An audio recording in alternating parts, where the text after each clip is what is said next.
കരമന ജയൻ ജയിക്കാൻ സാധ്യത കൂടുതൽ. കരമന ജയൻ ജയിക്കാൻ ചേഞ്ചിന് വേണ്ടിയിട്ട് ഒരു ചേഞ്ച് ഉണ്ടാകും. പാർട്ടിയല്ല, ഒരു ചേഞ്ച് വേണ്ടി. അത് UDF ആയാലും LDF ആയാലും BJP വരെ വന്നിട്ടില്ല. അവർക്കൊരു ചാൻസ് കൊടുത്താൽ കൊള്ളായിരിക്കും. BJP ജയിക്കുകയായിരിക്കും. കാരണം പുതിയ ആൾക്കാരെല്ലാം അതാണല്ലോ, പുതിയ ജനറേഷനിലുള്ള ആൾക്കാരും പിന്നെ നമ്മുടെ രാജ്യത്തിന്റെ പുരോഗതിക്ക് അതാണ് നല്ലതെന്ന് തോന്നുന്നു. മറ്റവർ രണ്ടുപേരും ഭരിച്ചല്ലോ, പുതിയ ആൾക്കാർ വരട്ടെ. തിരുവനന്തപുരം സിറ്റി വെച്ച് നോക്കുകയാണെങ്കിൽ കൗൺസിലർമാർ ഏറ്റവും കൂടുതൽ ഉള്ളത് BJPക്കാണ്. വരാൻ സാധ്യത കൂടുതലാണ്.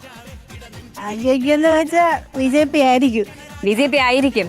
എന്താ അങ്ങനെ പറയാൻ കാരണം? മോദിയൊക്കെ കുറെ ചെയ്തതല്ലേ. ആര് ജയിക്കുന്ന? കരമന ജയൻ. കരമന ജയൻ.